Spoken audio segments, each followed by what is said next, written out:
garoonka diyaaradaha ee magaalada Buuhoodle waxaa maanta ka dhoofay qaar ka mid ah salaadiin iyo ganacsato ka qayb galay heshiisiinta laba beelood oo dhawaan ku dagaalamay Buuhoodle. Cabdiraxmaan Khurshoof iyo Maxamed Cali oo islamadooda kamid ah ganacsada gobolada Sool Sanaag iyo Cayn ayaa halka ka hadlay waxayna sheegeen inay aad ugu faraxsan yihiin colaadii deegaanka Buuhoodle la soo afjaro.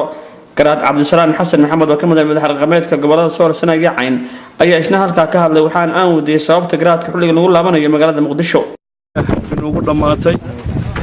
arinta waxaan ugu bishaareynaa ummadda Soomaaliyeed gaar ahaan ummadda deegaanka Sool iyo Sanaag iyo Cayn in shaqaqadii walaalada ka dhaxdhacday tifida yar hoose ka dhaxdhacday ay nabad ugu dhamaatay dadkuna nabad doonayay intii Ilaahay u qadaray waa dhimatay inta kale ee Ilaahay noogu talagalay intaas Ilaahay uga baryeena dibkeenu nooga ekay Ilaahay waa naga aqbalay dadkuna si wanaago kaamil abay u qaateen nabadii wax khayr aan ahayn ka rajaynayno waxaan Ilaahay uga baryeynaa wixii ummadda qasaya sameeya inay qas ka sameeyaan oo shaqaaqa kala dhigaan oo ay dab ka shidaan ninkii dab shida ee fidna shida in Ilaahay ka qabto dhowr jeer hore buu la timi arrimaha waxaad ka qayb qaadatay heshiintii mar u dhaxaysay madaxweynaha Cali Khaliif iyo ismada حمر ما شوفتي شيء هو تبارتها وهذا السمارة خاتم نيجي عسان واحد قضية سياسة مخصوصة تنكد سياسة ما أمانة نمان شغلكم لي وحان أنمي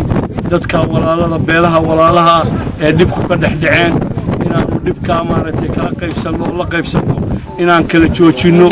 أنا جي جوي كلي وكقولي سنة إن الحمد لله إلهي مهدي أيتهاي يربوه اللي ماشي عالم كتشوجانا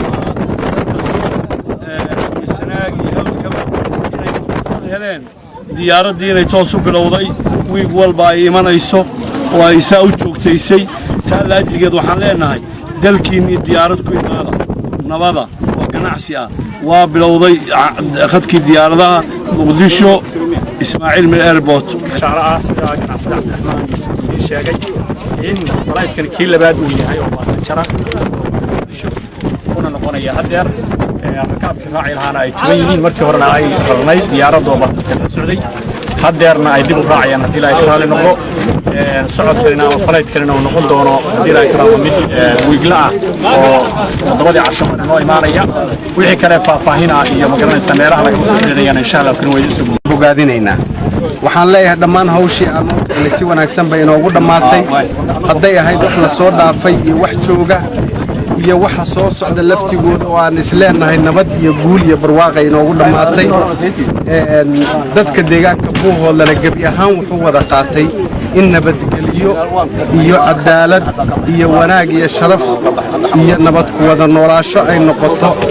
habka looga nool yahay degmada Buuhoodle ma ana islahayn intaas ku dhamaanaysa markaan Maxamed degdeg u soo baxaynay waa la isugu tagay waftigii halka ka yimi oo odayaasha ahaa Cabdiraxmaan Yuusuf haduusan meesha imaanin anigu waxaan isleeyahay Ilaahay baa soo diray wax fara badan oo naf iyo maal bale iyo dul dhigay la'aantiisna waxaan isleeyahay wax fara badan baa xumaan lahaa Ilaahay isagana si gaar ah uga ajarsiyo hawsha faraha badan oo qabtay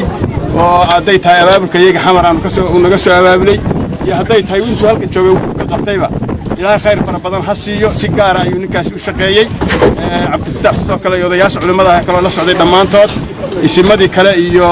dadkii ka yimid laascaanood iyo beelihii kulli waa wada tahliileena garas ismadii kale waa joogan adna xamar maxaad doonaysaa hawlihii maxaa isbeddelay runtii arrimo caafimaadna waa u socdaa